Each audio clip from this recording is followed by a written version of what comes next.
I'm Kelsey Moser, and you're watching Thorin's YouTube channel, where no sandbagging goes unscrutinized. Okay, this is episode 12 of League's Next World Champion. 12's not bad. I mean, we've got 11 done in one split. I think that's pretty decent. We did a pretty decent job with that. So, obviously, this is just going to continue. It's going to be episode 12, moving on from episode 11. I'm not going to do any sort of like complicated season system, you know, with like cliffhanger, and then we come back and it's like, oh, because you know, one of the things, this is a side tangent, obviously, but one thing I actually hate about the formula of American television is the way, what they do, right, is there's always the overarching storyline behind the episodes, right? But obviously what they do is they drip feed you that purposely. They give you a little bit of it each episode, but generally the episode of the show won't be mainly about that, you know. It'll be about like some everyday concern, or if it's like a science fiction show, you know, it'll be like a one-off character that's just for this week. And then what they do is they build up obviously at the end, so you have the big cliffhanger ending, and you get like a big blast of the main storyline, and you're like, oh shit, what's going to happen next? And they always leave on a mad cliffhanger. But have you ever noticed this, Emily? This is the part that tilts me.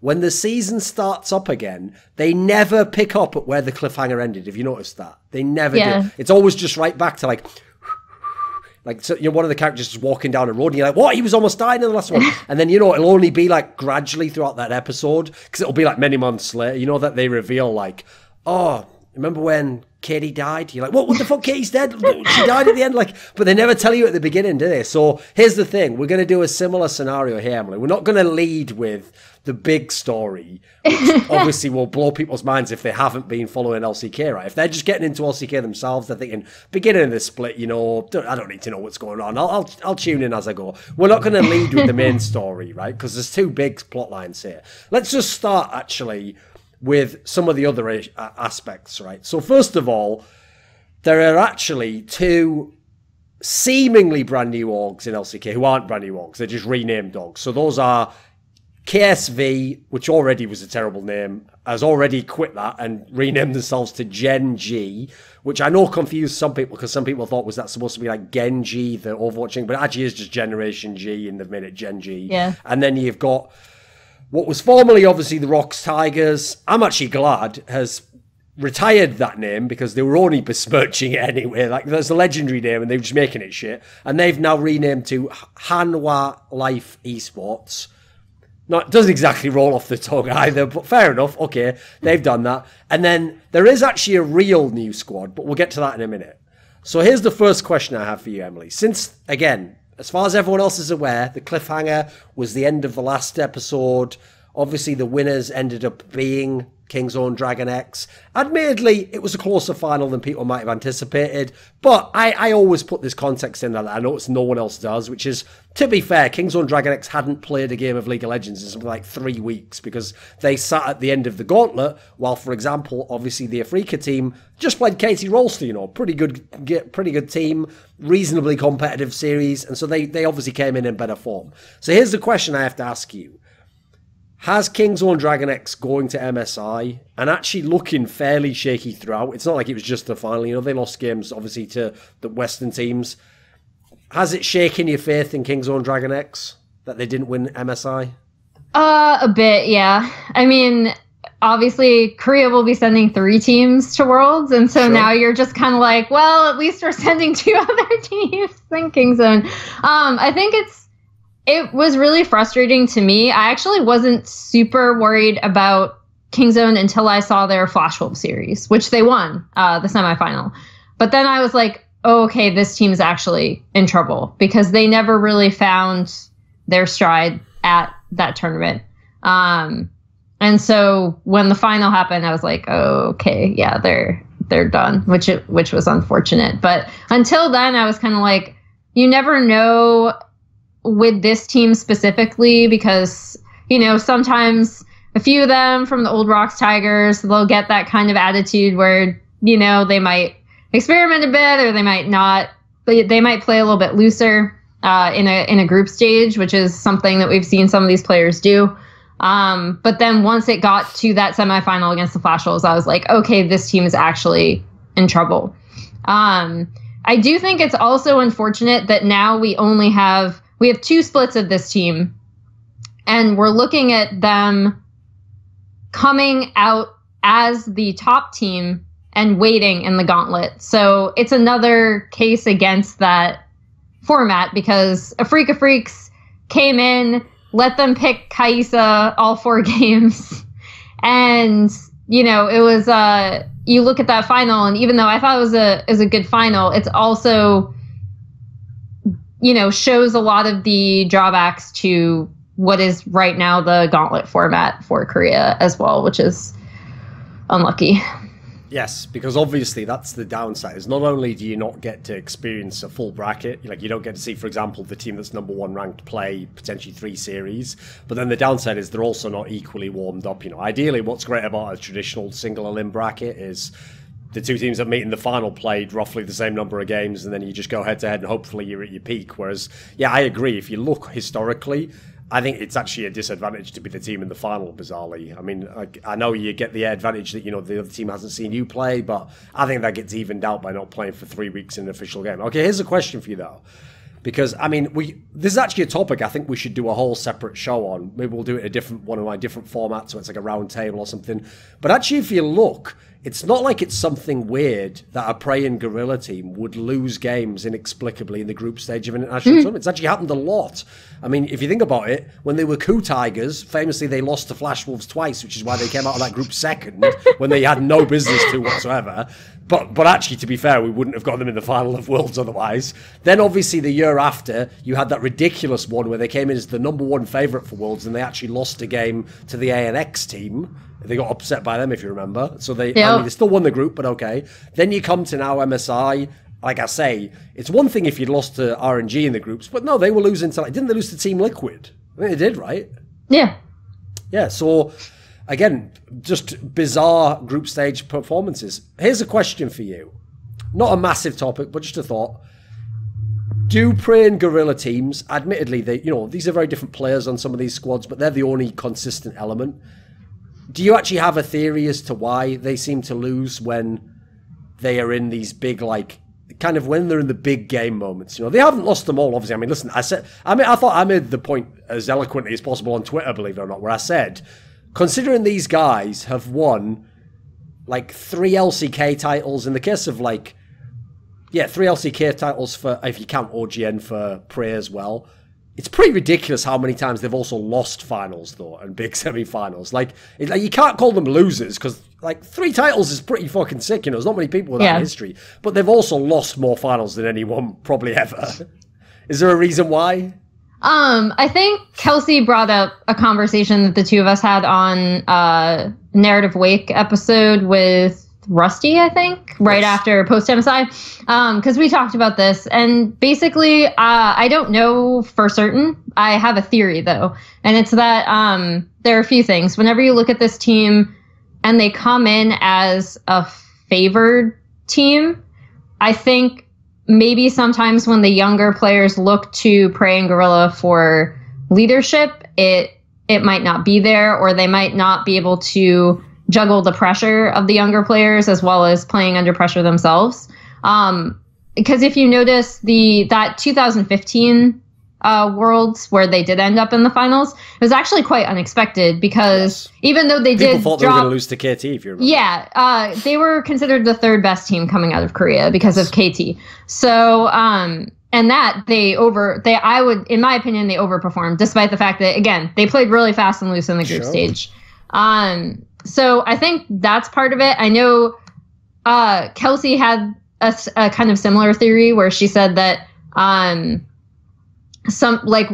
things do go to shit, maybe Prey and Gorilla aren't the best at steadying the team. I would say that I think the trend I've seen from them is that they do sometimes have difficulty managing expectations, I guess, or managing the outside expectations of what their team is supposed to do. Because I do think if you look at a trend, even going as far back to Black Sword, when they faced SKT at the 2013 World Championship, I think everyone was coming in expecting, SKT to just roll over them. And Black Sword performed, in my opinion, above what I was expecting them to do at that tournament, and what a lot of people were expecting from them. So for me, there's a weird trend of not being able to manage really high expectations, but then when less is expected of them, they perform a lot better. So I don't know if that's a thing, because then you get into like, you know, I'm kind of, as an outsider, trying to figure out what's going on internally with the team. But that's something I've personally noticed from their play over like multiple seasons. Okay. So here's another question before we get into the games themselves, because this is one of the things I teased before. So, okay, we're going to reveal like the team aspect later, because obviously it's going to be a key central storyline. But one aspect I have to get your take on initially is, what is your read on what's going on with the meta at the moment? Like, do you think it's good? Is it just different? Has it actually stabilized, do you think, now? Do you have a sense for where it's at? How would you describe it very briefly for someone who literally has only watched the last LCK season? So instead of having every player come in and be expected to play champions for their specific role, it's now more about what players do you have on your team, what are they good at, and how do we facilitate them? So it's a lot more open. That's how I would say. It's a bit more comparable to Dota then. Yes, I would agree with that. And some people like that and some people don't. Going into this meta, based on the huge reaction from a lot of players and coaches I follow on Twitter and social media, I thought it was going to be a lot worse than what I've actually seen happen, despite the fact that I do think there are a lot of teams that really struggle to wrap their heads around how they should play. And if you notice, the teams that are doing the best have been able to recognize what their strengths are as a team, what players they have and what those players are good at, and then just facilitated that, whether it's running some sort of crazy Tariq funnel comp or whether it's just playing standard Ezreal comps. Like, that's not as important as recognizing what your players can do. And it's a huge drastic, like, if you have watched even just one season of League of Legends and then going into the split, it's difficult to wrap your head around, because League of Legends as a game has never been this open before, in my opinion, or at least with the competitive format that we have right now. Like in I guess the LCS era, it's never been this open. So when you say that it's more about like what heroes you can play as opposed to your role, like for example, so obviously the role where this has been what people have been most critical of is the people who overwhelmingly are ending up getting benched or not being able to play are the AD carries. Because a lot of the comps, sure, there's Ezreal, but to be fair, Ezreal always had an AP component anyway. But, okay, there is Ezreal in the game, and sometimes people still run a normal comp, I've noticed. But there are games where there's no ADC, and as a result, some teams, notably some of the Western teams as well, are benching their AD carries. What would you say to that aspect? Like, is that set now? Are we going to just not have ADCs in most of the games?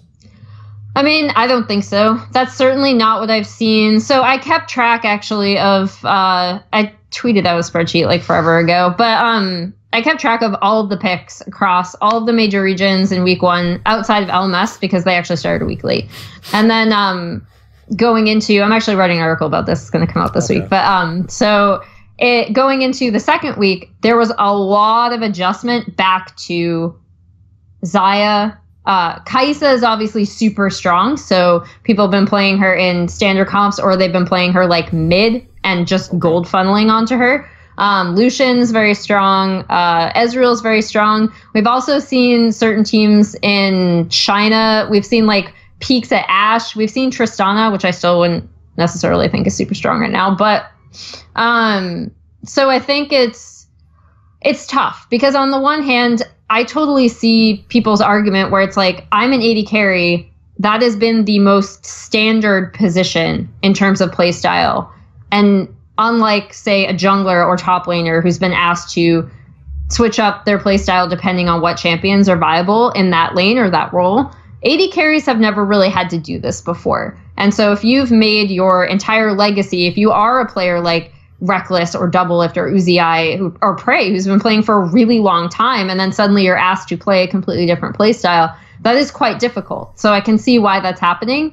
I also do think, though, that there are, in my opinion, enough options that you can find traditional AD carries for that player if they are good at it. So, for example, I think a really good, I'm sure we'll get into Gen.G, But Ruler, I think the way they've been playing around Ruler is a great example of how they never shifted to like Bruiser style. They're just like, okay, you're going to play Ezreal. We're going to play Ezreal comps. They've tried the Lulu Cog a couple of times and it hasn't won, but it's not like they've looked disastrous with it either.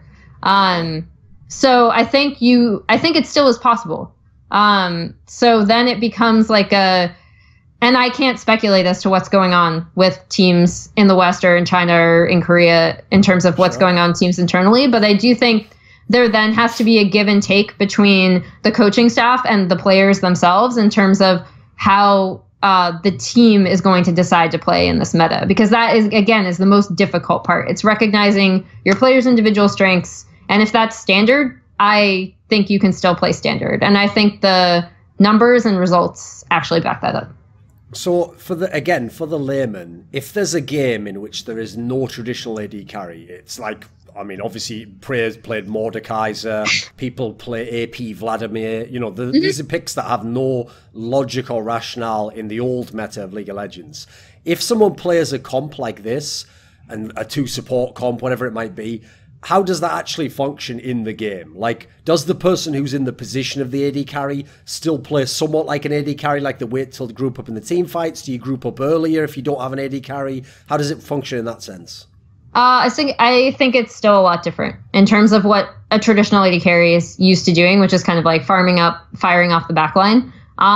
It is a bit different just because within the micro of a team fight, the positioning is different. That's where I'd say it's the most different. Not in terms of laning or necessarily like where someone's going to go or maybe how they play the lane. Because if you're laning as like a Vladimir, for example, right? Like you're still waiting to get a few items. You're still kind of farming with your support and waiting to, like one thing we've seen a lot in the LCK is the Vladimir versus Ryze matchup in the bot lane.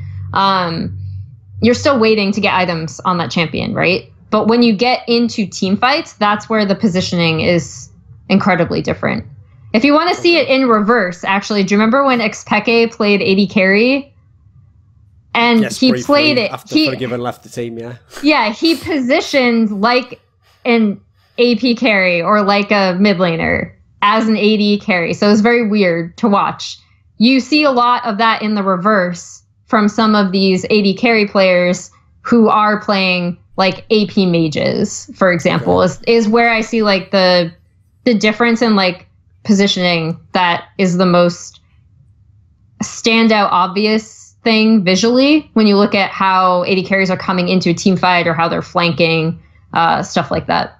Okay. Right. One last question on the meta related aspect is, so one of the reasons why in the past people would always explain why League actually had a very regimented meta in comparison to things like Dota is because of the way the items interacted with the champions. So for example, the idea before was obviously there was incredibly strong AP champions, but if you have 2 AP champions in the game, well then the other team just builds magic resistance and then, you know, they can immediately counter you. How is that not a factor in some of these comps now?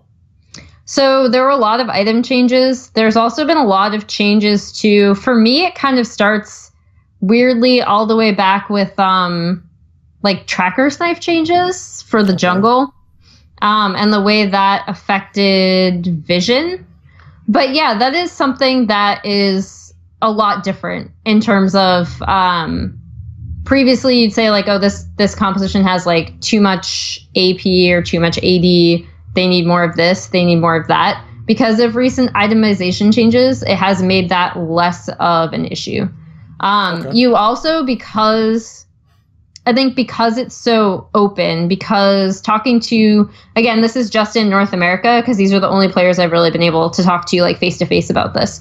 But a lot of them said that it started with like hard counter picks on 8.11. So first, when 8.11 first came out, which was like the first major patch, right?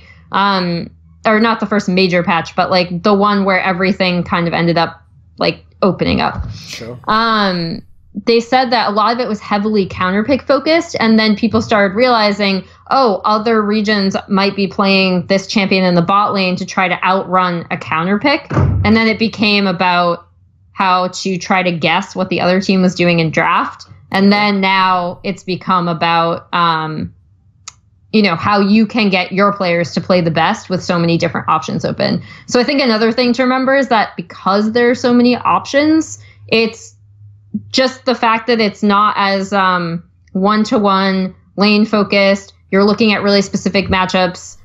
The openness of the champion choices also opens up the itemization choices, if that makes sense. Like, it makes it so that having too much AP or too much AD doesn't matter as much as it did in the past. Okay. Right, well, what we'll do is, since my other questions with the meta would largely relate to specific players and teams, we'll just go team by team as we talk about them. So, okay, let's start with the reigning champions, Kingzone Dragon X. And they came in, and just as they did last split, they had to play their first game against what was formerly Samsung, then KSV, now Gen.G. And just as they did last split, they lost the first game, and as they did in the World's Finals. But the caveat here was, if you remember, the beginning of last split was the one where it didn't really feel like a real match because Khan wasn't playing, he was suspended. Now this time, Khan was playing, but there's no Peanut. Now they played Koz instead. Is there any rationale as to why Koz was playing in this game? And what do you think of Gen.G winning the game? When obviously Gen.G, you know, towards the end of last split, kind of fell apart. Looked pretty bad, yeah. I think there are a couple things going in. We saw KT Rolster also not starting score. SKT still started Faker in the beginning, which they should. But I think you saw some of these players that had gone to the Asian Games to East Asia qualifier. One of the things that entered my head is, despite the fact that they did make the schedule so that these players could still play, right? In both the qualifier and in the first week of LCK. I think perhaps Kingzone wanted to give Peanut a break. I also do think that going into this new meta, despite the fact that I would argue that not only is Peanut a better jungler than Cuz, but he also suits a lot of the aggressive picks that you can have in a jungle if you are playing a jungler, which again, you don't have to, sort of. I think he suits the meta better, but I also don't think Kingzone had a good read on what they wanted to do going into week one either.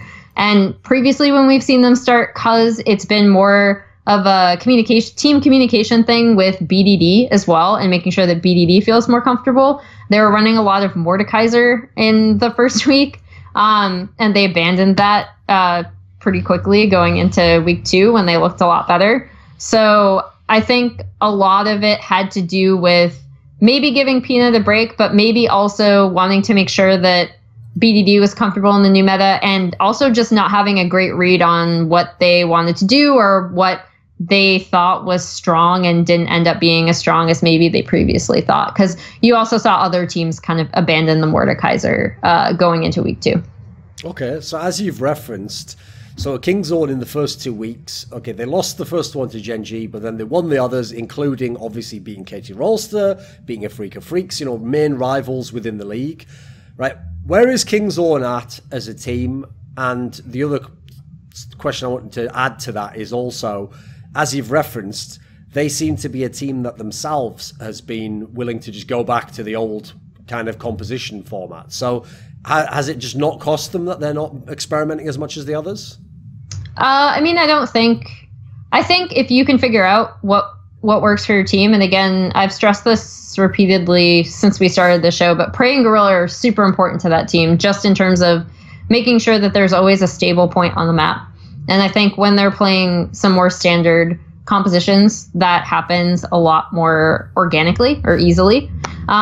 It's also cool because we've seen Peanut, again, like I said, this meta is actually quite good for Peanut. Like, he can play the Nidalee and just pop off, right? And we've even seen that in their games. So I think if you're going to have kind of volatility elsewhere, it's really good for Kingzone specifically because they rely on that bot lane to be so stable, not to be trying out things like the Mordekaiser or the Vladimir that they might be less comfortable with.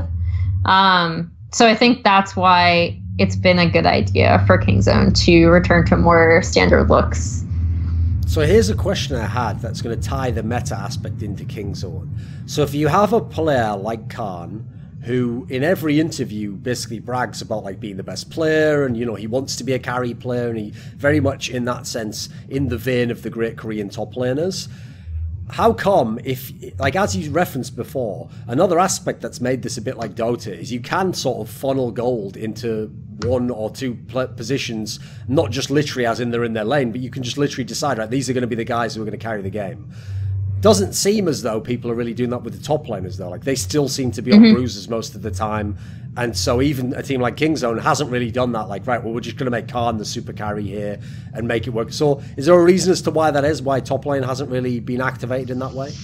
Yeah, top lane is kind of weird because I feel like people have kind of oddly used it as the more stable of the like sides of the map, just to have something like Ornn is really strong for starting team fights, or you can even flex. Because previously, like top lane was kind of used as a flex between mid and top, right? Or even top and support, depending on what the champion was.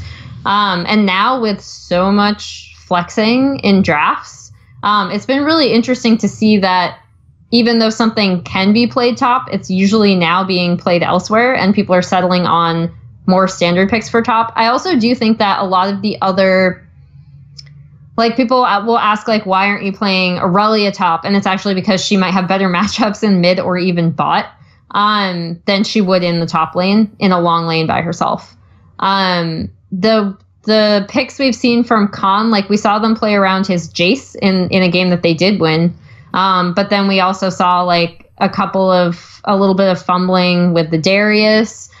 Typically when Khan's been on like a strong carry pick, it's also been a strong split pusher, which might not tie into flexing all of these picks around if you're going to have like a Vladimir, for example, trying to 5v5 team fight.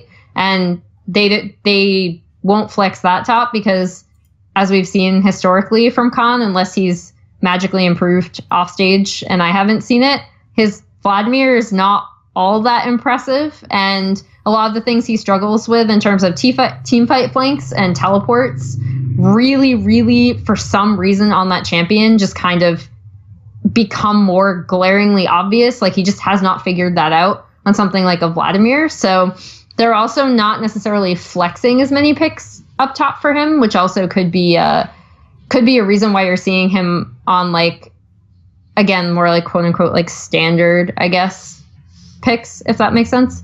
Okay. Right. So KT Rolster was a team that last split, again, had very good overall win-loss record, made it to the second to last match of the finals, but then lost to Afrika, who then went on and played. So obviously KT lost this first game to Kingzone, and actually have lost 2 series now already. And in this meta, with such strong players, people might wonder, well, maybe they would be ideal to fit to this. They could just, again, funnel gold into Deft or something like that. You know, this could be a good setup. And I noticed they are playing Deft all the time, but he has also massively embraced the new meta. He's been playing all sorts of different challenges. I even saw a game where he played Swain, which is, again, seems inexplicable for an AD carry to be playing that. So where is KT and Rolster at? Like, why aren't they the team dominating the league? I actually didn't think Swain was the super bad one, but I do think Deft, for some reason, seemed, and KT in general, maybe they had a lot of success with it in scrims. When they first came into this meta, they were also very enamored with the Mordekaiser. It seemed like Deft was having like maybe a little too much fun, like being cute with microing the dragon around to like take turrets and stuff. So I think what we saw from them against Gen.G was really good in terms of how they were able to split and kind of rebuff the funnel composition. I also think a lot of the things that KT were doing were around having Rush on these aggressive jungle picks. And unfortunately for KT and for Rush, they just don't look as organized or as on point, I guess, as a team when Rush is in. Despite the fact that they have 2 other really loud voices in Mata and Smeb, right? Historically, they've both been very vocal communicators. Mata is known for being kind of like a Reaper type initially when he came in, where he's like micromanaging the entire team. And he's actually had to move away from that on KT. He's been pretty public about it. So I think the things for KT that I've seen that have been good have been unlocking Mata from the bot lane when he's on something like a Rakan. Like, it's actually insane what he can do in terms of roaming between lanes.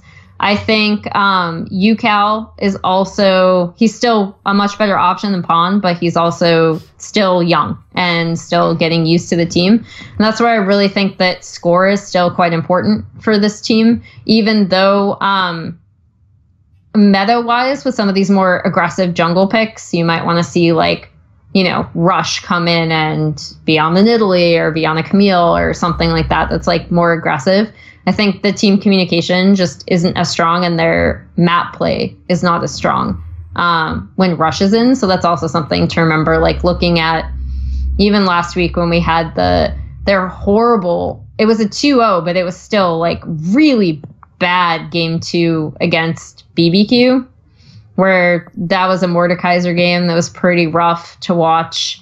And then they had this almost flawless performance against Gen.G. So KT are still living up to their name, I guess. They're still like, so they have like really high highs and then also really low lows. And this meta makes that even more so, I guess, because I think they did come in and really favor the bruisers. And in returning to more standard picks with score on something like a Sejuani, they've actually looked still a lot better. So I'm curious to see where they'll go from here, if they'll stick to more standard stuff or if Deft still really wants to play Mordekaiser.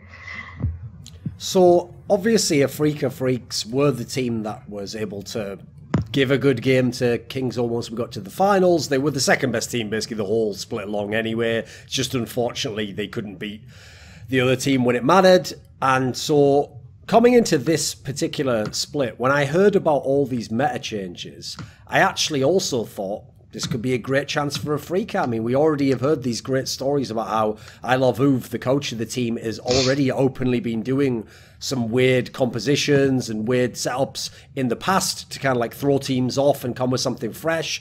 So I would have thought, you know, for someone like him, if you're someone who's creative, this should be an ideal chance to go. Have they embraced the new meta? Yeah, so this past week was pretty rough for Afrika because they had 2 losses, 2 close losses, although the one against Hanwha Life, I actually think that's when I really started to get worried about this team going forward. But coming into this, I actually was really impressed with Afrika in week 1. Them and Gen.G seemed like the 2 teams that really embraced the new meta and also understood how they wanted to play in it in completely different ways, right? Like Afrika started with these like Nocturne compositions with Spirit, and Gen.G were doing standard compositions with like Ezreal, Tahm Kench for Ruler and Core JJ. And I liked both opposite ends of the spectrum, right? And I thought this is going to be a perfect meta for Afrika because these are the kind of things that presumably they've said they try out with scrimming with their in-house team, right? And they even flex Mowgli, they flex between aiming and Kramer, and they have also done that depending on what they want to run in the bot lane. For example, they've been running aiming with more of like the Yasuo type like bruiser bottom lanes. So for me, it's going forward, seeing what Afrika did, because in week 1 I thought they had the best read on the meta. I was like, okay, they really embraced it, and in a really good way that facilitates a lot of their strengths, right? They make the most of Kuro's reliability. They make the most of Spirit kind of just farming up on this Nocturne and suddenly being everywhere. They make the most of Tuthin being able to be everywhere and initiate team fights. And then in week 2, they really took a huge step backward in that, in my opinion, especially in the Hanwha series really surprised me, because if Hanwha were a more clean team, that would have been a 2-0 in my opinion for Hanwha actually. So if people remember, they brought in aiming partway through last split. Off the top of my head, I'd say like middle of the split or something. They started playing him. In fact, they'd actually switched to him for a little while, but then he had that problem where he like said something mean or something and had to be like suspended for, or was it Matt boosting? It was one of the two. Usually those are the two that get Koreans, you notice. And so for whatever reason, he had to go out towards the end, and they just went back to Kramer, and Kramer's the guy they rode through the playoffs. Right? I seem to remember, correct me if I'm wrong here, didn't you actually think aiming was better for the team than Kramer last split? I actually thought Kramer was better in terms of when they were starting. So I would actually broaden my horizons, I guess, on aiming, because I do like the non-standard stuff they've been running with him. I think it's a lot better in this meta to run that non-standard stuff with aiming, because Kramer is a lot more of a traditional like farm, feed me kind of AD carry. When they were both playing like Kalista last split, I was like, okay, Kramer's still obviously the better ADC, so I wasn't really sure why they were trying aiming as much. Previously, I'd also been curious about their swapping between Spirit and Mowgli, and that, as the season wore on last split, it really came down to Mowgli playing a little bit more kind of an aggressive jungle style, where Spirit does like to sit back and farm up. So I think that is also something that I'm looking forward to seeing what Afrika does with that going forward as well. But I actually do like the fact that they've been playing the non-standard bot lanes more with aiming, and Kramer has, you can kind of return to Kramer as like a more standard ADC. In my opinion, that's where Afrika have looked the best when they've been kind of doing that with their two bot laners. Okay. So this is going to be the section now where we discuss what I teased at the beginning, which is, so there is a new character in this soap opera, which is this team Griffin, who got promoted from Challenger. And people might already have heard some hype around them, because in Challenger, basically, they were stomping everyone. They were like undefeated for a long time. And it was just very clear that they were going to be in LCK. But there's been teams that have been very good in Challenger before and have come into LCK and sadly couldn't hang, or, you know, maybe won the occasional game, but never became top sides in the league. So the fact that this team has already won all their games, they've won in reasonably dominant fashion. They're not dropping many maps, but I will add the caveat that they haven't played the top teams. Like this week's basically when they get the test, right? Because this week is when they play Kingzone, Dragon X, and KT Rolster. So what have you made of Griffin in LCK? I think Griffin, my problem with putting Griffin like super, super high, because I do think it's really impressive that they've been able to have this run, right? Like, I think it takes a lot of confidence to come into a league and just be like, yes, like we are definitively better than these bottom teams, right? But to me, their only like quote unquote quality win thus far was against Hanwha Life. And that was their first match. And Hanwha, again, Hanwha is a very frustrating team. They are exactly like the Rocks Tigers of last split, where they will play really, really well, and then they will throw in the final like bit of the game. Their mid to late game decision making is not always there. And to me, that Griffin 2-1 was a lot more of a Hanwha loss than it was a Griffin win. What I do think Griffin are super good at, though, is, and it's the thing that everyone has kind of called them out for being really strong at, their 5v5 team fighting has been phenomenal. It's been really good. It's actually been like a pleasure to watch this team come in and go 5v5 against some of these teams. So I'm really looking forward to seeing them against Kingzone and KT, I believe, this week. And that's going to be their real test, right? Because based on what I've seen, and again, they've only faced bottom tier teams like and in SKT that we have no idea what's going on with them, and then Hanwha Life, who, in my opinion, really should have taken that series, just like they should have beaten Afrika 2-0. Their early game macro is not as good. Their mid game macro is not as good. But their mid to late game team fighting is incredibly good. And they have been able to like cut their teeth on worse teams, and in my opinion, they have looked better in their in that like early to mid part. So I do think going forward against the top teams, that's where I really want to see them that's where I'm still not sure like how good it is. The eye test says it's not as good as the top teams, and that's where they'll probably get kind of whacked down a bit, but we'll see. So one of the things that also is very curious about this squad is there's not really any names anyone knows. It's not as though, you know, it's some player went off and formed his new squad and then he's got some rookies. They're pretty much all rookies. There's one of them I saw was on Svenu, but even then, he actually joined Svenu after they'd basically gotten relegated. So it's not even, I'm using air quotes here, the good Svenu, you know, like, he basically, these are basically rookie players. So give everyone like a basic rundown of the squad. Like, how do you see each of the players? A little bit of detail for each, just because if someone hasn't watched them play, they'll have no basis to know what this team's like.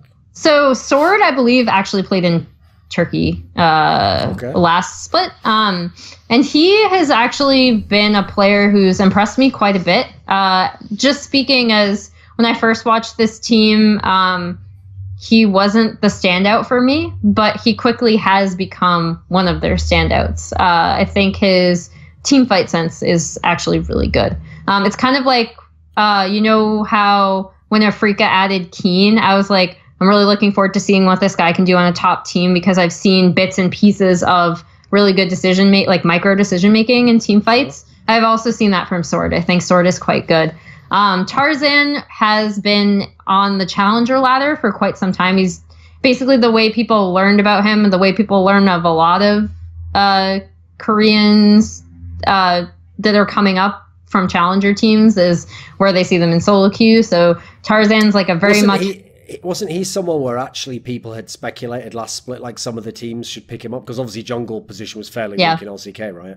Yeah, a lot of people were like, SKT just pick up Tarzan or something for their team. So a lot of people were wondering where he would go, and he ended up, like, a lot of people were wondering where he and Viper, their AD carry, whether they were going to go to another team, but they didn't. So, has he been a standout player?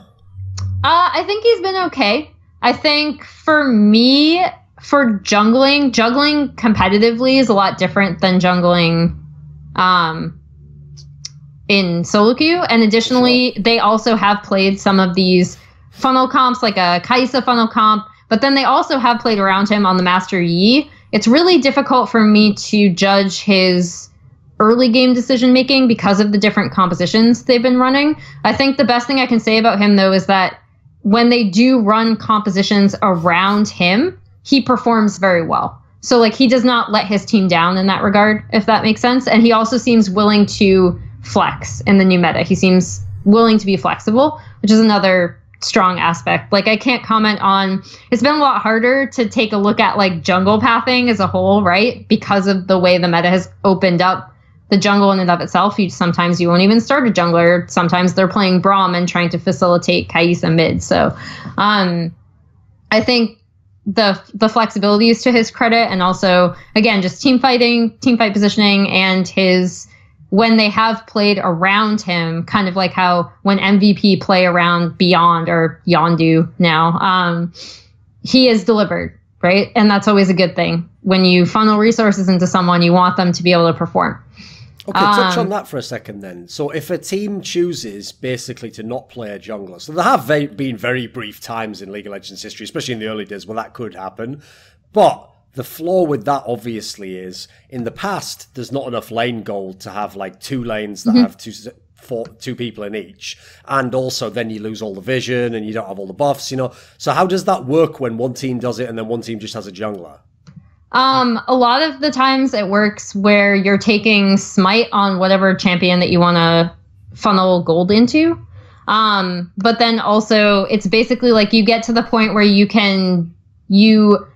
as a jungler, you're either in the bot lane with a support and you're both laning to support the basically mid laner like that you're funneling. Yeah. Or you are laning with a mid laner or an AD, or I guess bot laner or AD carry mid with whatever champion you want to funnel gold on as well. Like typically we've seen Kaisa, etc. Or the other swap is if that jungler is playing a jungle champion like Master Yi, then the mid laner is playing like a Braum or Taric to support that to support funneling gold onto that jungler. But a lot of it is just from the jungler will play more of a support, either shield champion, and help get gold on whoever is going to be the carry. I see. Right. Okay. Yeah. So continue with the lineup. Okay. So yeah, then they have Chovy and Rather are their two mid laners. Chovy, in my opinion, has been the more impressive one, but he's also been like the flashier one, I guess, if that makes sense. Rather has been playing a bit more of the supportive style. He's played less, first of all, but then he's also played like the Lulu. He played a game of Swain and he played Vel'Koz. Whereas Chovy has been given the Zoe, the Yasuo. He has also played Taric in a support position, in that Master Yi Taric funneling onto Tarzan. But the way it's kind of shaped up is that Chovy has become more of a starter than Rather, and he's also played more of a carry style since he's played a lot more Zoe. So I'm not sure what they're going to do with the two mid laners, or even if there's even a pattern to starting either of them, since again, Chovy has played some of these other supportive champions as well. If I were in charge of the team, I would just, based on what I've seen, I would start Chovy over Rather for the most part, just because I think he's been the more impressive mid laner. Viper is an AD carry. Again, people knew of him from Challenger and also when this team was in the Kespa Cup and in the promotion tournament. Viper and Lehens was the duo lane that everyone was like, what is this lane going to do? Because Viper has been known for being an incredibly strong Challenger AD carry. And Lehens has actually been around for a while. He came up a while ago as a top tier ladder player, but it was also for playing weird stuff like Elise support. So people were wondering like, oh, is this player just not willing to play standard, or is he worse at standard, or, you know, why has he not found a team yet? And so they're a very interesting duo lane to come into this meta specifically, because Viper is someone that you can, for sure, you know, if you want to do that Kaisa comp, again, like I praised Tarzan for being that person that you can funnel gold onto and he'll deliver, right? Viper is exactly the same way. Like he's proven that he can be a very strong carry for the team if they choose to put resources into him. And his team fighting, his team fight positioning are quite good as well. So, and then Lehens has actually played like fairly standard support picks that you would think. Soraka, Shen, Morgana. So we haven't seen a lot of the crazy stuff from him, I guess, that you might think in this meta. But he and Viper have both been very good together. And Viper, I think, is someone that a lot of people were looking to see how he would do in the LCK proper instead of just challengers and solo queue. Okay, so something you touched on earlier is that with SK Telecom, bad news for people who watched them at the end of the split where they looked like they were like gradually getting some form back again, because they've only won one game so far, and some of the losses have been quite embarrassing when you look at some of the teams they've had to lose to. So when you look at them, first and foremost, as you said, Faker hasn't played every game. Sometimes he's been benched, or if he's played like Taric, for example. He's not playing traditional mid laners. So what's going on with SK Telecom? Like, clearly they aren't a team that's just sticking with the old comps and just running the best players even. So what do you think's going on with them as a team right now? Oof. So SKT have a lot of issues, beginning with, I don't know if you remember the reaction when they did the Taric, but everyone was like, why don't you just let Faker play the Yi? And he's even played it in solo queue in the past, if you remember, famously. Yeah, he's played it in the mid lane in the past. And I think that's my question for SKT, because if you are going to, like, we have a team in China, Snake, right? Both of their AD carries, they were like, well, our AD carries weren't doing so well anyway. and we'll just start our 2 supports and run some like really interesting, unique compositions that help facilitate Sophom in the jungle or Flounder in the top lane, right? If you can recognize that that's how your team should play, that's cool. You can do that. Like, you can actually do that and win. And so my biggest criticism of SKT is actually going in with that mentality that because Faker is the mid laner, he has to play the Braum to Blossom's Taric, right?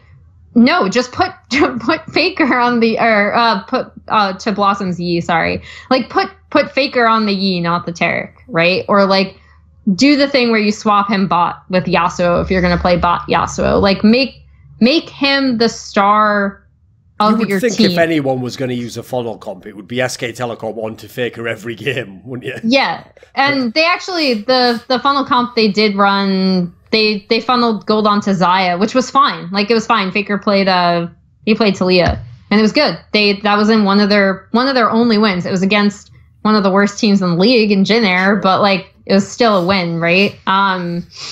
But I think that's been my largest criticism for SKT is that they really don't seem to recognize where their strengths are as a team, and they still approach this meta with the idea that like, okay, because we're playing bruisers in the bot lane, bang, you need to learn how to play like these champions, or you're going to be playing Lulu this game, and we're going to swap Faker around. Like, I think, in my opinion, Faker should be the star of this team, especially given how many issues they've had with their jungle position over the past split as well. And I also do think that Blank obviously has not had a great start to the split.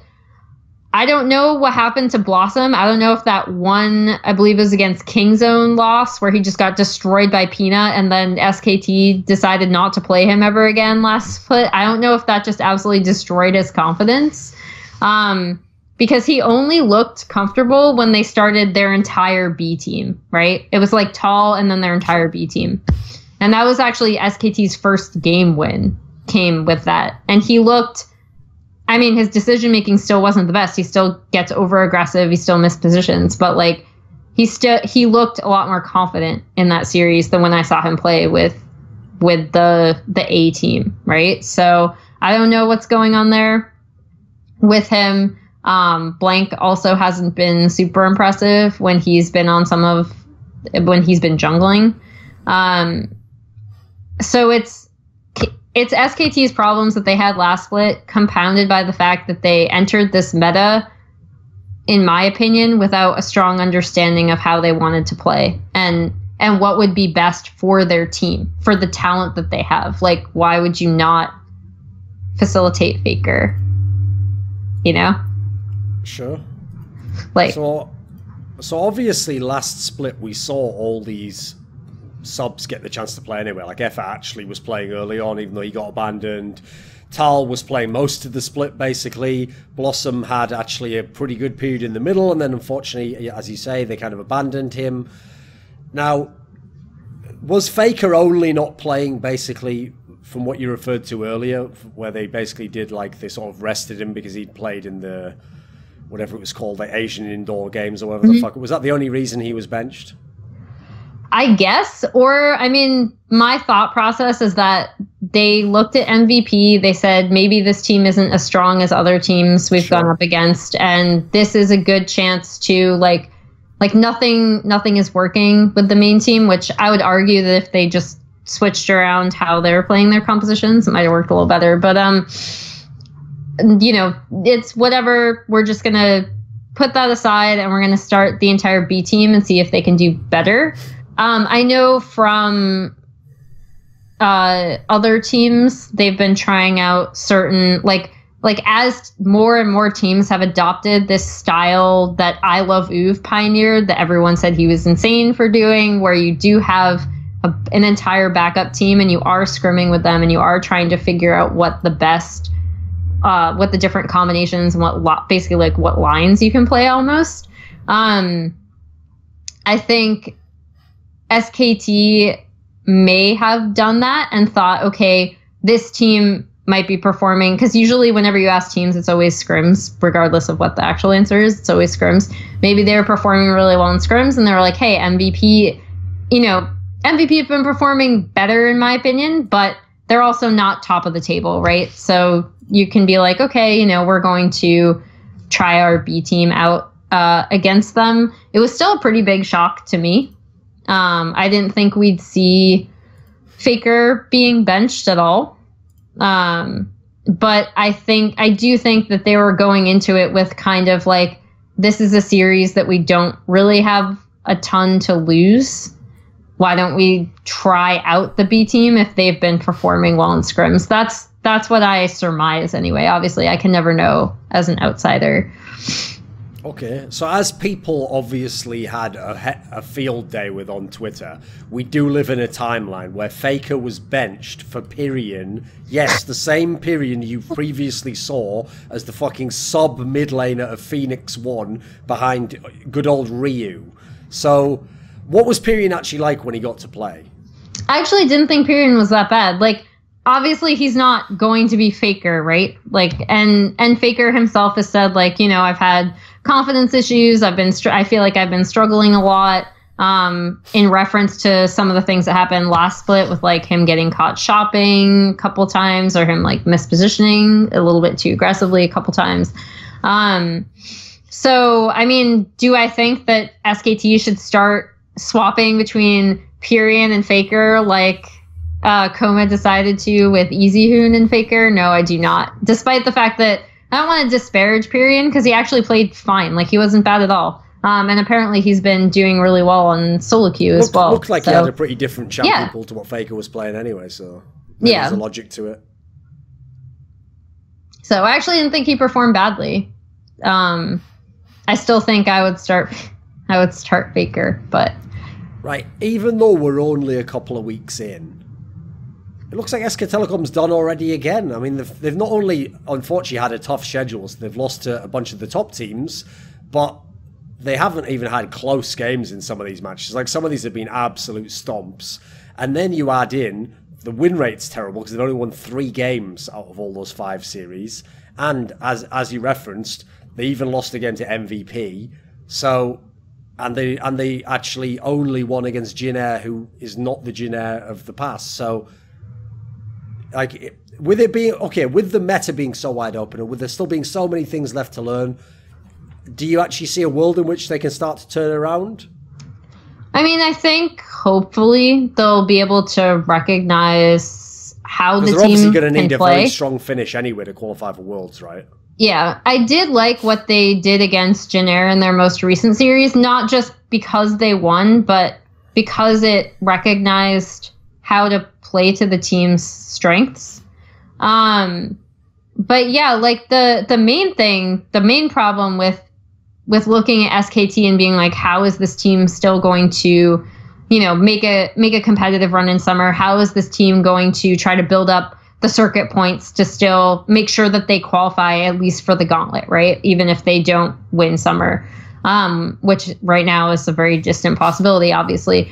Numbers wise, they've put themselves in quite a hole. So just like for now, like even if Griffin slides, statistically, they still have a pretty decent chance because they've given themselves such a good head start.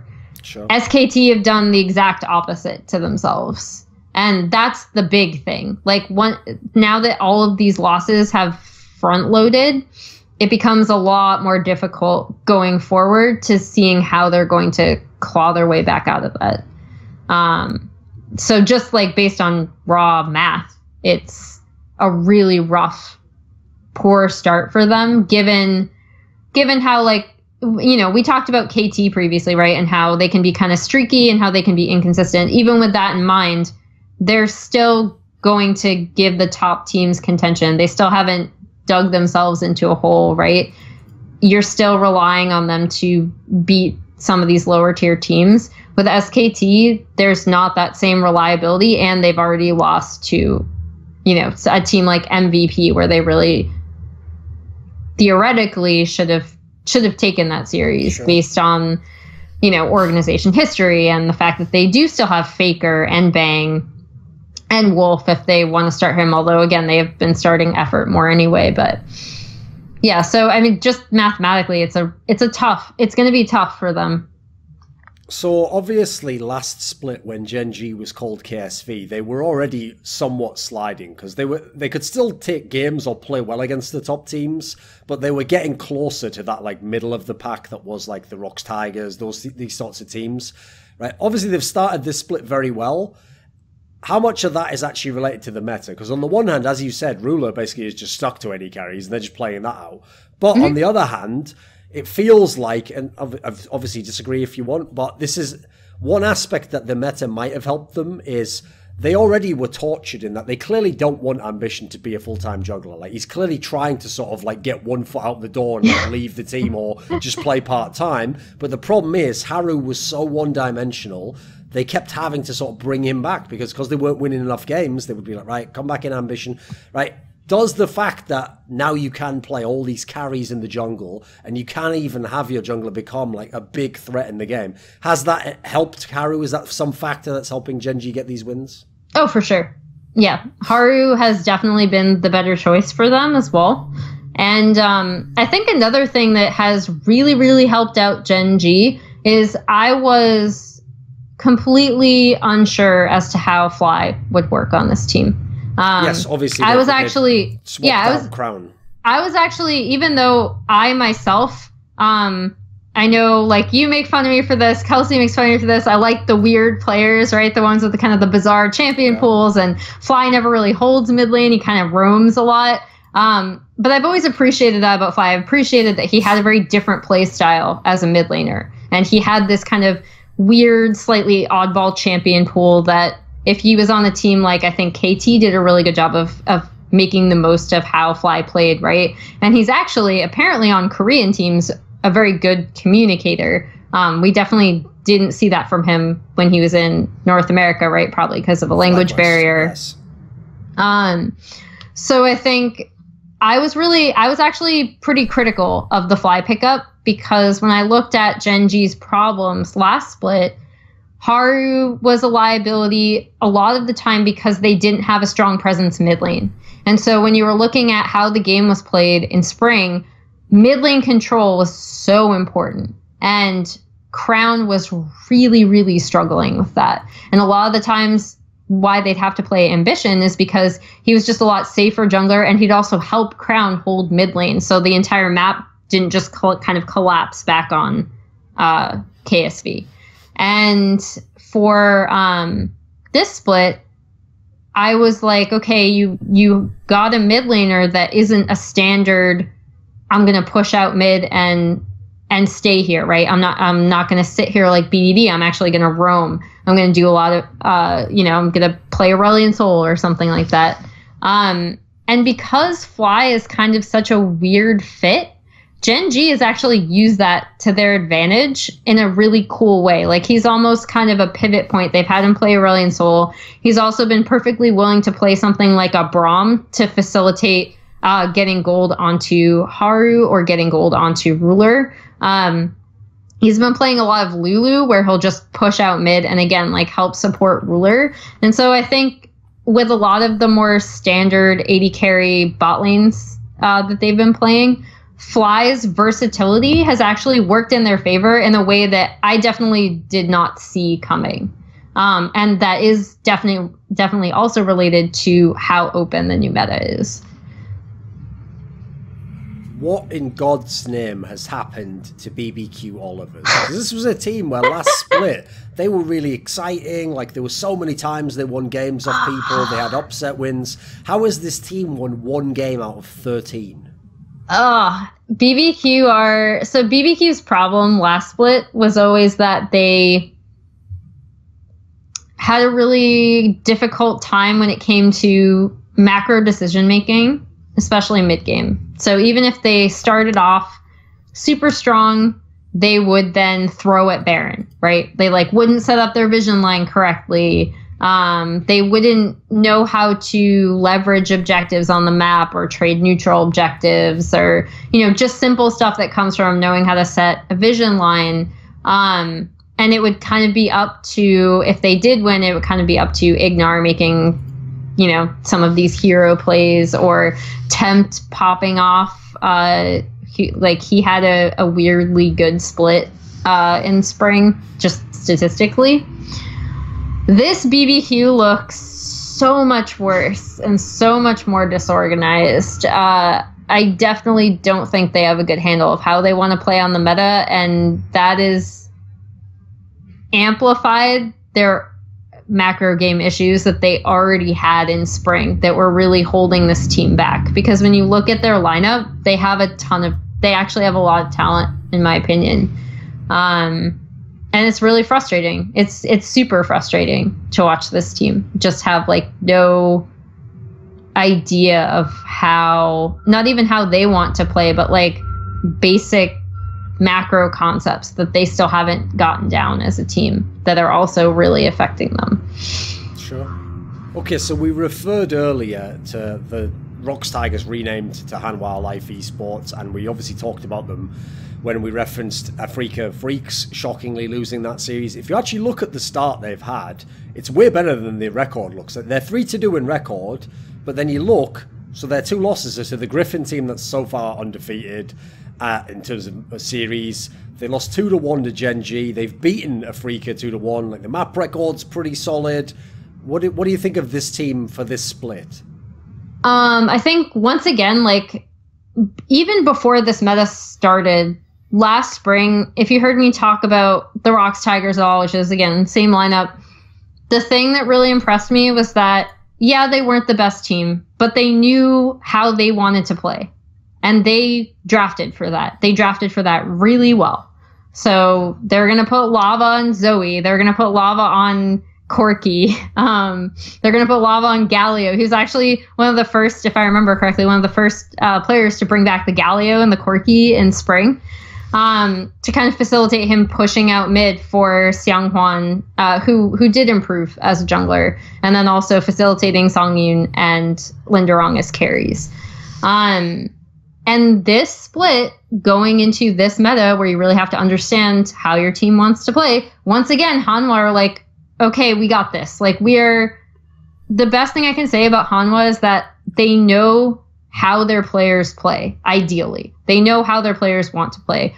Also, weirdly, one thing, like, I guess kind of shout out I want to give is that I don't know if Songyun has just been spamming Ryze and Vladimir and solo queue for years, but he has been the only AD carry who I've seen be like, play those champions and swap into them at a fairly high level. Like, he's actually been pretty good on Vladimir and Ryze, where other AD carries have kind of been like, I don't know my positioning around this. I don't know how to approach a team fight. Like, I don't know if he's just been spamming off-roll stuff in solo queue for a while. But that's another weird thing that I've noticed about Hanwha Life is that when they've flexed Songyun onto some of those picks, he's actually performed surprisingly well. Okay. Why do teams not just sometimes, like, why does Faker not just play AP in the bot lane? Like, why do teams not do that swap? That seems like the one thing people haven't tried. I feel like they should. It's a bizarre part. Because here's the thing, I'd get it if the reason you didn't do it is because, you know what, we're still going to play a mid laner, you know. So, okay, I'd get that, because then it's like, you know, it's unfair to the bot laner. He has to learn a mid lane matchup. But if you're already a team that's like, well, we're actually going to be playing a support mid anyway, it feels like at that point in time, if you've got a star mid laner, come on, man, give this guy a chance. Yeah. He actually knows how to play that matchup. No, I've actually wondered that myself, why I didn't do that. Because, like, again, my shout out to Songyun was because I have seen other teams where they're like, okay, AD carry, you need to play Vladimir, and the AD carry player has learned it to obviously a way higher level than I would learn it to, but like not at as high of a level as their own mid laner on that team or their own top laner on that team would know Vladimir. And that's actually why I wanted to give Songyun a shout out, because I was like, wow, okay, I don't know if he's just been spamming off-roll stuff, but he's actually not bad. Okay, then maybe this ties into that then. Which player in the league so far is like the best player in this meta? Who would you pick? Ooh, best single player? It's actually really tough just because there's so many players who are kind of flexing all over the place. And it really depends on how the team is facilitating it. I do think Songyun has been surprisingly good in this meta. I think Mata is having quietly a pretty strong split, especially now that they focused on unlocking him a lot more. I think Afrika has played well around Spirit because, again, like Spirit is going to want to farm up, and I feel like the team has played around him really well. I think Keen has had a pretty good split so far. Sorry, it's really hard to separate like how individual teams want to play, because when you're comparing like player to player, they might not only be in different roles, but playing a completely different play style. So like Ruler's been performing really well, Fly's been performing really well, but they're playing completely differently than like Songyun and Lava, right? Which I still wouldn't cite Lava as like one of the best players in this meta, but yeah, I guess those are the players that have kind of stood out to me. I think, again, what I said about Kingzone, now that Peanut has been able to bring out stuff like the Nidalee, I think he's performed a lot better as well. What about which players, and this for this one, do notable ones, because obviously people barely know who the fuck was on Kingzone, Kongdu and MVP anyway. Which notable players have been hit the hardest by the meta, do you think? It's hurt them the most? Teddy, for sure. Even though, again, logically, get this guy a motherfucking funnel. Yeah. He was born for this. It's just... But no AD carries, though. Jin tilts me so hard because they could just play to the style of Gen.G, right? They could do that. They could just normal comp, but yeah, just put all the gold on just AD carry. Put Teddy on AD carry, put gold on him. And they've insisted on drafting. First of all, Jin is like a really big fan of drafting a lot of losing lanes. Like a scaling Mundo with a Vladimir, not a good idea, by the way. I think in the openness of the meta, again, certain teams, they forget that they still need to have some semblance of early game pressure, even if they aren't running a jungler. Actually, especially if they're not running a jungler, right? Because if your opponent is running a jungler, that jungler is just going to invade uncontested and take your camps. So watching Teddy on Jin play like Vladimir has just broken my heart, because he's such a strong player, and like apparently no one's ever gonna know until he gets off of Jin, because I don't think Jin had a good understanding of how they should play in this meta either. And going forward, I really just want to see them stick to put Teddy on the Kaisa, put him on Ezreal, funnel gold onto him, because that's the only way this team is gonna win. Okay, last question. With all this meta change, and we've talked about almost every team's had extra caveats, and like this player's playing differently, or sometimes he's half the time he's playing this way and then his sub comes in and plays the opposite style, right? Obviously, people are going to hope the upside is it makes a lot more possibilities available. But Kingzone still has won a lot of games. They're still a pretty good team. Is Kingzone still going to be the best team, or is this, for example, enough to make Afrika able to become #1 in LCK? Would your obviously very tentative prediction be at this point in time for the split? I think from what we've seen so far, the gap between Kingzone and the rest of the teams is definitely a lot closer than what we saw last split, right? Where Kingzone, after that con hiccup against Gen.G, and they had one other one against BBQ, if you remember. Yes. Yeah. They just kind of flattened everyone, right? I think that the Afrika Gen.G, like, I'm actually really happy to see Gen.G performing well, just because it gives another team with like good competitive experience and history that's up there performing really well in this meta. But that kind of Gen.G, Afrika, KT tier, I think they're a lot closer to Kingzone right now than they have been previously. And I really think it's about all of these teams just playing to what their players' strengths are. And if they do that, despite the fact that, for example, like KT got destroyed by Kingzone, right? If KT play more to the team strengths, I can see them beating Kingzone. If Gen.G, again, like go up against Kingzone, their second meeting, and they're still just playing, you know, facilitate ruler, make the most of Fly's champion pool, I can also see them beating Kingzone again. So I do think this split, Kingzone's going to have a lot more competition from that, like, I guess, like tier 2 bit of Korea, right? Or like what we considered tier 2 last split of like the Africa KT tier. This video was supported by Dean Tanglis, Gardner Wilson, Andreas Snazore Westerlund, Alex Adams, Mikkel Hansen,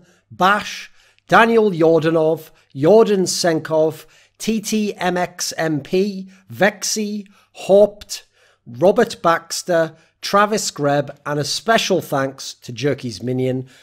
Do you want to get teasers for my upcoming work? Find out who's coming next, what topics are being discussed? Do you want to suggest a topic or a guest to appear on one of my shows or in one of my videos? Would you like to ask a question in my monthly Patreon AMA, or perhaps even discuss esports as part of a discussion show I run on a monthly basis? Donators can also discuss the topics expounded upon in my videos with me and the other patrons on our Patreon page. All of this and more at the Patreon link below.